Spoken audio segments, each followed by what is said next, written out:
Todos conocemos la historia de Francisco Morazán, ¿cierto? El gran héroe, el paladín de la Centroamérica Unida. Pero, ¿y si les digo que hay otra historia? Una que los libros no cuentan. Una historia llena de piezas que, bueno, simplemente no encajan. Y esa es la que vamos a desarmar hoy. A ver, viajemos un momento a septiembre de 1842. Estamos en San José, Costa Rica. El ambiente es pesado. Se siente la tensión. Ahí, de pie, frente a un pelotón de fusilamiento, está él, Francisco Morazán, el general, el estadista. Parece que todo termina aquí, ¿no? El fin de una era. Pero Morazán, fiel a su estilo, hace algo increíble. En un último gesto, rechaza la venda, se arregla el cuello de la camisa, mira a los ojos a los hombres que van a matarlo y él mismo da la orden de fuego. Uf, es una imagen potentísima, la del héroe que muere por sus ideales. O, bueno, al menos esa es la versión que nos han contado siempre. Y aquí, justo aquí, es donde todo se complica. ¿Y si el hombre que murió ese día no era Francisco Morazán?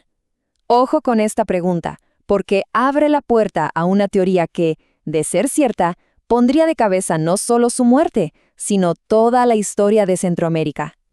Ok, para meternos de lleno en esta conspiración, lo primero es buscar las grietas, esos detalles en la historia oficial que rechinan, que no cuadran del todo.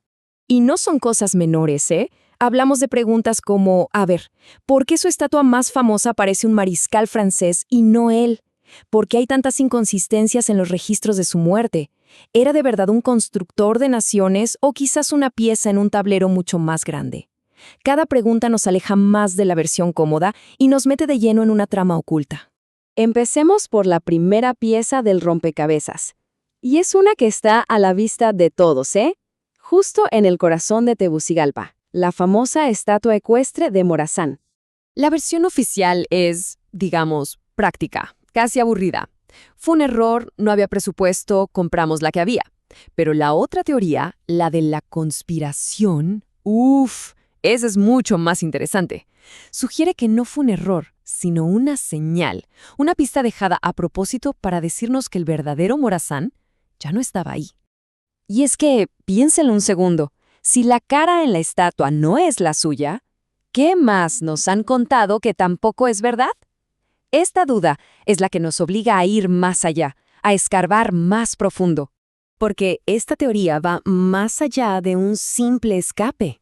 Sugiere que la desaparición de Morazán no era para salvar su vida, sino que era parte de un plan geopolítico enorme, orquestado desde las sombras.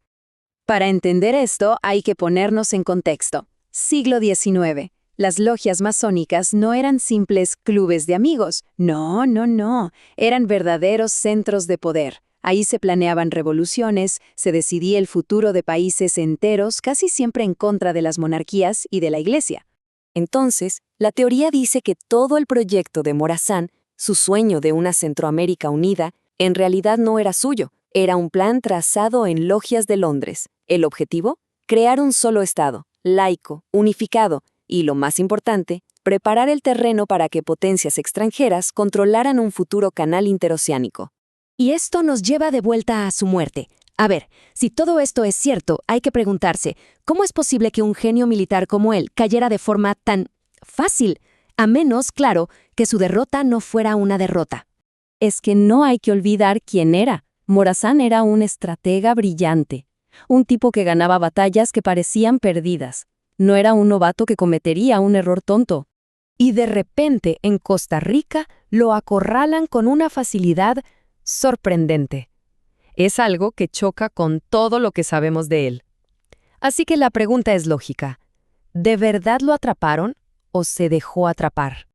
Aquí la teoría se pone todavía más intensa. La idea es que su derrota no fue un fracaso, sino un sacrificio perfectamente calculado, quizá para evitar una guerra mucho más grande. ¡Oh! Y esto es fuerte. Quizá porque sus propios aliados ya no lo necesitaban vivo, necesitaban un mártir, no un líder. Y por si todo esto fuera poco, hay un rumor más, uno que circula en voz baja, sin pruebas oficiales, pero que está ahí.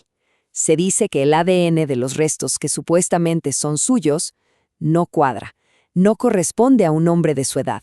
Si eso fuera cierto, la pregunta es, ¿a quién fusilaron entonces? Así que, al final del día, ¿qué tenemos? Tenemos dos Morazán, el héroe de los libros de historia y el personaje central de una conspiración que casi 200 años después sigue sin resolverse. Hay una frase que lo resume todo a la perfección. Es el único héroe que une y divide a 5 naciones al mismo tiempo. Y es que es así. Para algunos, es el símbolo máximo de la unidad. Para otros, una figura llena de controversia. Su nombre es sinónimo del sueño de una gran nación, pero también de los secretos que se pudo llevar. Lo que nos deja con la pregunta final, ¿fue un héroe o fue el hombre que sabía demasiado? Se cree en la historia oficial o en la conspiración, una cosa es segura: Francisco Morazán sigue siendo un verdadero enigma. La próxima vez que alguien tenga en la mano un billete de 5 lempiras, quizás se pregunte, ¿está viendo a un héroe o a un fantasma?